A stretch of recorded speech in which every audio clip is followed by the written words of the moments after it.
Perasaanku semakin kacau, sulit kujelaskan pakai kata-kata. Lalu Mang Kardi maju mendekat seraya berucap, "Assalamualaikum," sambil memujikan pagar besi dengan kunci mobil. "Waalaikumsalam," suara seorang wanita.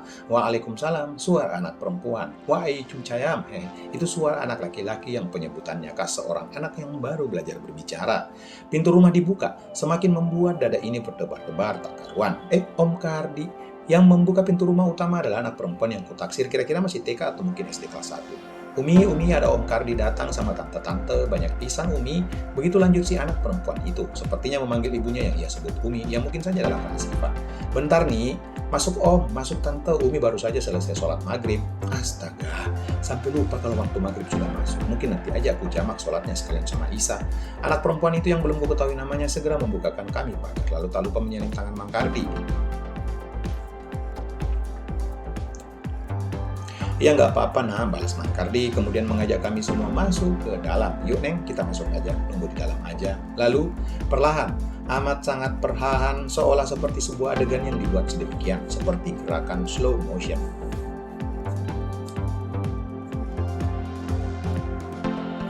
Sesosok anak laki-laki yang sempat kudengar suaranya menyusul keluar dan langsung dengan sigap meraih tangan Mang Kardi dan menyalimnya. Namun bukan itu yang kini menjadi perhatian penuhku, bahkan aku secara spontan saling berpandangan dengan Dila. Aku, Dila, langsung membelalak bersamaan.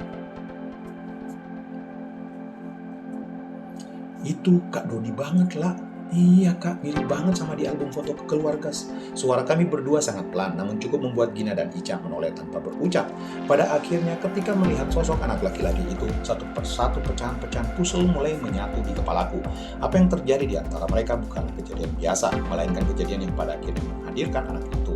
Apa yang menyebabkan penyesalan yang begitu besar yang dirasakan Kak Doni karena yang menceritakan Mang Kardi suami Kak Asifa baru saja meninggal itu artinya, oh Tuhan, aku bahkan gak sanggup untuk memikirkan selanjutnya. Lalu bagaimana berartinya mereka dihidup Kak Doni? Bagaimana Kak Doni masih memberikan mereka protek atau perlindungan meski dia tak bersama mereka? Rupanya jawabannya karena anak ini. Bagaimana Kak Doni menjauh karena merasa nggak pantas untuk, Dinda sungguh nggak tahu harus ngomong apa lagi. Oh Tuhan, aku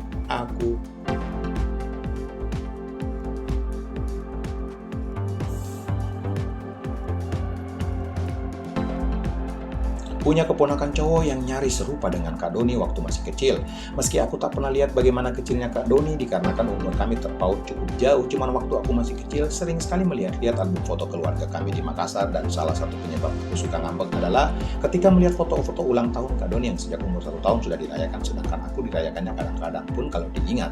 Di saat aku masih memikirkan ini semua, masih sulit untuk menenangkan perasaan ini, sekali lagi aku dikejutkan oleh sosok seorang wanita yang baru saja keluar dari pintu utama. Aku langsung tercekap, menelan ludah Bandika tanpa sadar, mataku membelalak. "Loh Mamang, kok nggak bilang-bilang dulu kalau mau kesini banyakan begini?" Kan Asifa, yah dia, wanita itu berpakaian lebih tertutup dibanding pakaianku bertiga, Gina dan Ica. Jangan tanyakan bagaimana terkejutnya aku, Gina dan bahkan Ica sampai melongo menatap bersamaan ke wanita ini.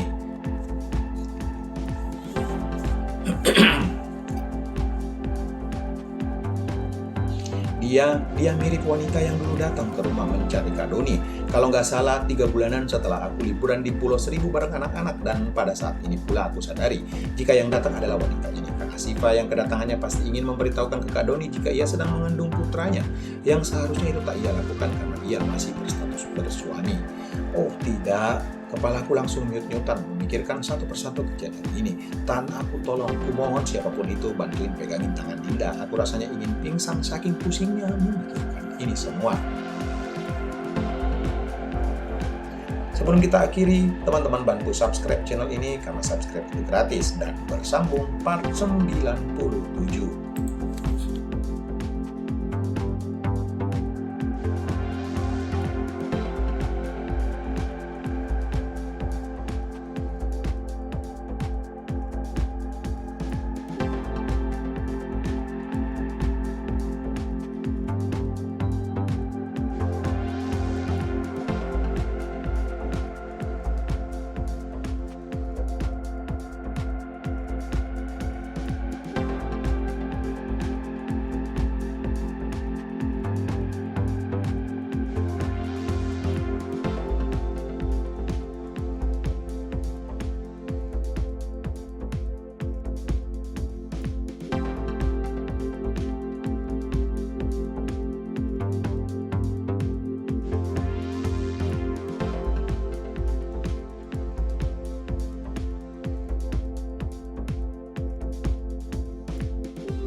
kemudian itu hanya 165.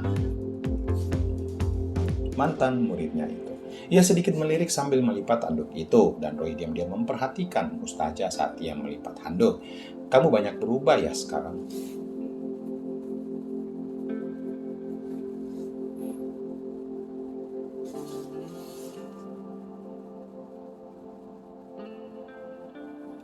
"Ustazah juga," ucap Roy spontan sambil memakai kaos putihnya yang dia ambil dari kopernya.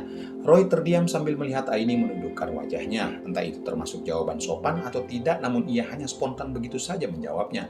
Karena menunduk, Roy bisa sedikit terang-terangan apa yang ada pada Ustazah Aini. Aini baru sadar bahwa kaos tangan panjang hitam yang ia pakai sekarang agak ketat. Segera Ustazah keluar kamar menyusul suaminya di luar. Memang benar, pesantren ini seperti gateway untuk siapapun yang mengunjunginya. Roy bangun pagi itu dengan wajah guratan sehabis tidur. Ia berjalan perlahan keluar sambil melihat area perkebunan di selatan yang dipenuhi pepohonan rindang. Teringat masa-masa kecilnya yang nakal di sini. Ya, Roy pernah menghabiskan waktu selama 4 tahun di sini sampai ia berumur 15 tahun. Sungai itu sering disebut kali yang deras karena arusnya memang benar-benar deras. Penelusuri kali itu lebih jauh. Di sana Roy dan teman-teman sekalian di pesantren bermain dan berenang karena ada semacam batu besar. Cocok untuk spot jumping menuju renang di sungai. Di tempat itu pula Roy berkelahi dengan kakak kelasnya dan menimpanya dengan batu kali sampai kakak kelasnya koma. Susah buat Roy untuk tidak pernah menyukai tempat sesegar ini. Wajar jika Roy ingin kembali ke sini ketika ia ingin merubah hidupnya. Ia sudah lelah hidup tanpa arah seperti itu. Ia tidak pernah menemukan kedamaian terutama ketika ia di luar saat sekolah SMA-nya. Dia sering berganti-ganti cewek. Dia memang terkenal playboy, bandel, womanizer. Memiliki tampang serta fisik seperti dirinya, tentu sangat mudah baginya dekat dengan wanita yang diincarnya. Dengan berakhir seperti itu.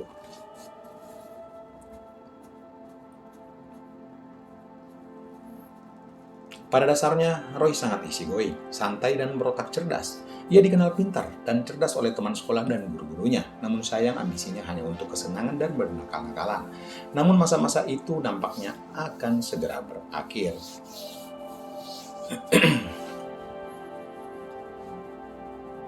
Sekarang ia ingin membuka mata. Ia ingin menyampaikan semua kenangan buruk itu di belakang. Ia seperti disentuh Tuhan. Artinya setelah dibacok itu di tawuran terakhir itu, suddenly ia teringat dengan pesantren ini. Tempat di mana ia pernah tumbuh di sini dan pernah mengusirnya dulu. Namun ia ingin kembali ke tempat ini. Ingin mencari ketenangan. Tempat ini memang menjanjikan ketenangan. Itulah alasannya kenapa ia ingin tinggal di sini sementara. Ia teringat orang-orang di sini dan keadaan lingkungan ini. Pagi itu, Roy terbangun dengan perasaan nyeri di bahunya. Luka bacok ini masih meradang. Nampaknya harus segera diolesi alkohol, Tefano, dan diganti perbannya. "Kamu udah bangun?" Terdengar suara wanita di belakang Roy. Saat ia sedang melamun sambil melihat-lihat sungai, Ustazah Aini berdiri membawa ember cucian, masih memakai pakaian yang semalam. Roy kaget dan merasa sungkan. Ia Ustazah nostalgia melihat sungai.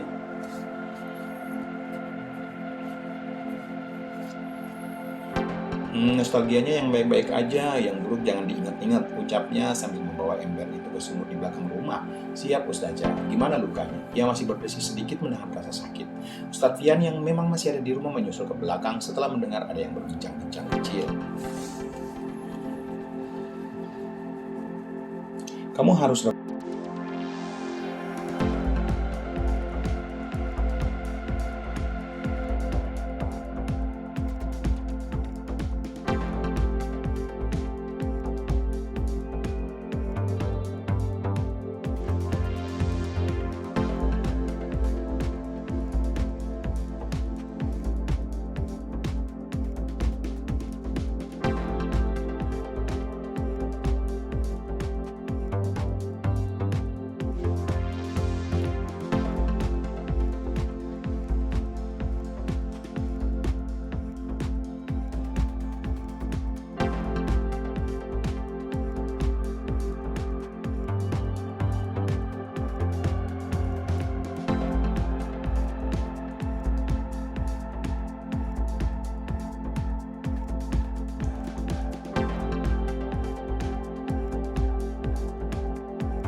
juga semakin dibuat bingung mau memulai dari mana menanyakan akan kondisi dia. Lalu ketika ditanya, dia bilang nggak perlu mengkhawatirkan dia. Pingin banget Dinda tahu siapa yang menyebabkan Kak Doniku menjadi seperti ini. Pingin banget Dinda tahu siapa yang engkau rindukan, Kak.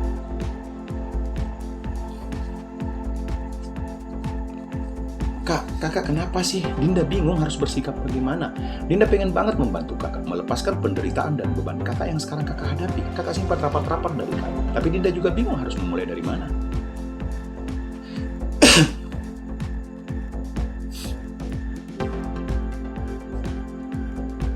Itu Mi, ayah nggak akan pernah beranjak dari situ sampai tengah malam. Begitu Bumam Ica membuyarkan lamunanku, lalu ponakanku itu menyandarkan kepalanya ke bangku.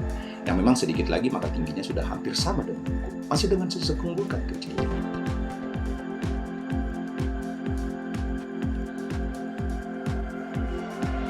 Tengah malam, ini baru lepas maghrib. Kami hanya melihatnya dari yang jarak yang jauh, bahkan kami memilih spot yang tak terkena cahaya lampu. Menurut lu, Kak Doni kenapa ya gitu? Sumpah, gue juga bingung apa masalah yang sedang ia hadapi.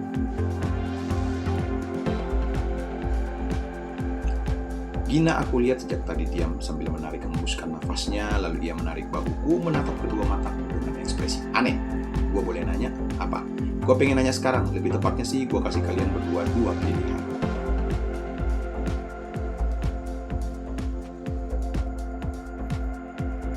Aku dan Ica tentu semakin dibingungkan sama statement sahabatku ini. Oke, pilihan pertama, lu setuju gue jadi bini Kak Doni, jadi ibu tiri lu, Ca? Atau gue jelasin apa yang terjadi sama Kak Doni sekarang? Yang jika kalian pilih yang pertama, maka gue nggak akan pernah dan mau menjelaskan yang sebenar-benarnya. Ayo pilih sekarang karena kita nggak punya banyak waktu. Nah kan, ini nih, dia bercanda atau tidak aku sulit menebaknya. Ya nggak perlu dipungkiri kemampuan Gina untuk mengetahui semua tentang Kak Doni, karena dia orang yang paling dekat dengannya dulu, dan apalagi ia sudah mengambil S3 psikologinya, semakin memperkuat kemampuannya dalam menganalisa pemikiran orang. Ica nggak mau apa-apa selain melihat ayah kembali seperti dulu, Mami Gina.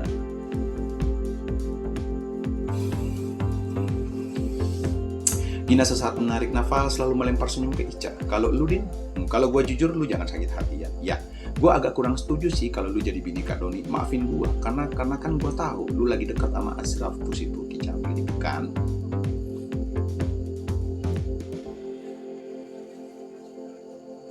Haha, astaga, nggak perlu sedramatis itu juga kali Din, gue cuma bercanda. Dan ya, gue juga sudah mutusin bakal nikah sama Ashraf kok. Cuma kalau kalian memilih gue jadi bini Kak Doni, gue bisa batalin sama Ashraf. Itu dia Gin, gue nggak mau karena Kak Doni hubungan lu sama si Turki itu berhenti di tengah jalan. Apalagi menurut gue lu berhijab setelah dekat dengan dia kan. Gina ekspresinya langsung berubah aneh, hanya sedetik saja lalu kembali tersenyum tapi tak menjawab perkataanku yang terakhir. Dasar aneh. Oke, jadi kesimpulannya lu berdua memilih opsi kedua kan? Aku dan Ica mengangguk bersamaan.